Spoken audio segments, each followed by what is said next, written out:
Ngayong araw nga pala ay kasama ko si Boy Ubo. Pinagyayabang niya nga pala sa akin yung napakarami niyang gagamba. Hindi ko nga alam kung mayayabangan ba ako. Napakarami niya kasing lagayan pero isang piraso lang ang laman. Siya nga pala ay nakipaglaban sa akin ng 1-on-1. Hindi ko na nga pala pinatagal ang laban at pinauwi ko siyang luwaan. So paano guys? Tara!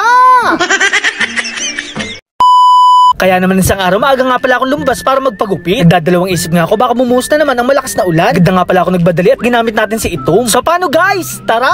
Habang nagmamaneho nga, bigla ako may nakita. May nakita kasi ako sa daan na nagtitinda ng mga beta. Bigla nga pala ako napaisip, siguro fishkeeper ang may-ari nito.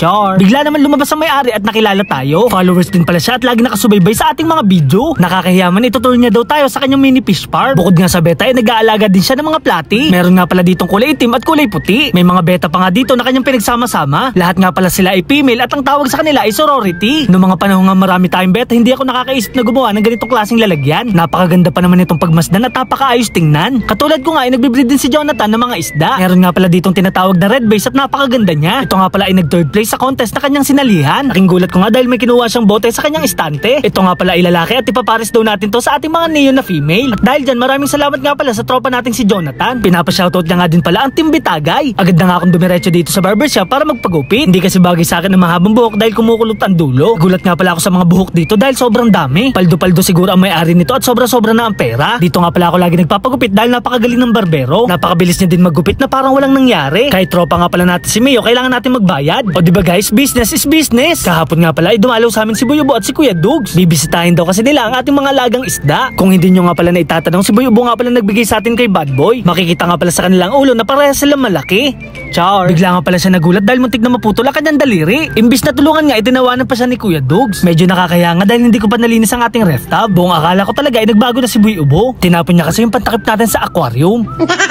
Pati nga itong ating tubig sa ref tub ay kanyang pinaglaruan. Kaya naman guys, inaya ko na silang pumunta kay Latampi Story. Naghahamon kasi si Boy Ubo na makipaglaban ng gagamba. Hindi nga pala kompleto ang team dugyot at marami pang kulang. May pinagkakaabala na kasi silang iba at hindi na mahagilap. Una ko nga pala nakita si Don David. Nandito rin pala si Tampo na anak ni Tampi. Bilib na bilib nga pala ako kay Don David dahil napakagaling mag voice over. At dahil nga dito pinagawan siya ng kanyang tatay ng sticker. Bagong-bago na nga rin pala ang kanyang bisikleta. Ito naman yung mga binibentang gagamba ni Tampi Story. Sila nga pala ang unang maglalaban ni Boy Ubo. Ito naman yung alaga nating gagamba.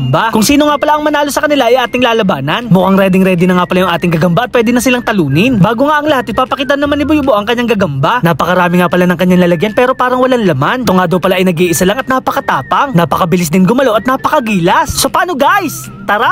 Kaya naman guys, ito na yung mga sumunod na nangyari. Agad nga sinaputan ang gagamba ni Tampi Story. Napakabilis nga pala ng kanilang naging laban at masaya naman si Boy Ubo. Napaiyak nga si Tampi dahil wala na siyang gagamba. Dito na nga rin pala magkakaalaman kung sino mas magaling na gagamba sa amin ni Boy Ubo. Agad nga itong nagkasaputan at biglang may bumagsak. Ito na nga pala yung mga sumunod na nangyari.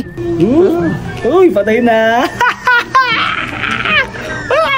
Hindi ko na nga pala pinatagal ang laban at pinauwi ko na siyang luhaan. Kaya naman yung mga followers ko ay masaya na naman. So paano guys, hanggang dito na lang. Maraming salamat sa panonood. Paalam! Yeah!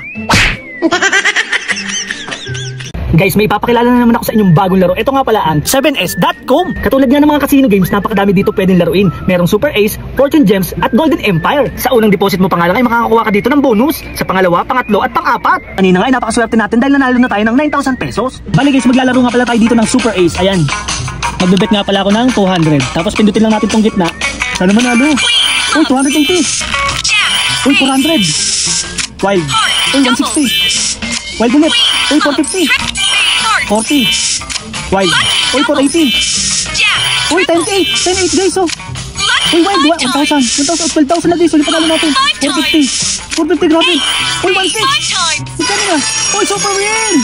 Nice one. Super win. 40,000, oh. Guys, so panalo tayo. O guys, tingnan nyo yung pera ko ngayon. Nasa 21,632 na. Tuturuan ko naman kayo kung paano mag-withdraw at deposit. Napakadali lang pala dito mag-deposit. Click lang natin tong deposit. Sa pamamagitan ng GCash at Maya ay makakapag-deposit na tayo. Unang deposit mo ay maaari ka na agad makakuha ng bonus. I-click lang natin tong activity na box. Pagkatapos makikita mo na agad yung bonus na pwede mo makuha sa unang deposit mo pa lang. Tuturuan ko din pala kayo kung paano mag-withdraw. Gamit nga din pala ang GCash at Maya ay makakapag-withdraw na kayo. Napakadali lang din pala dito mag-register. Lalagay mo lang dito yung username, password, mobile number at OTP. O diba guys, napakadali lang maglaro at manalo dito sa 7s.com. Paalala ko lang, ito nga pala ay bawal sa mga bata. Nasa comment section ko nga pala yung link.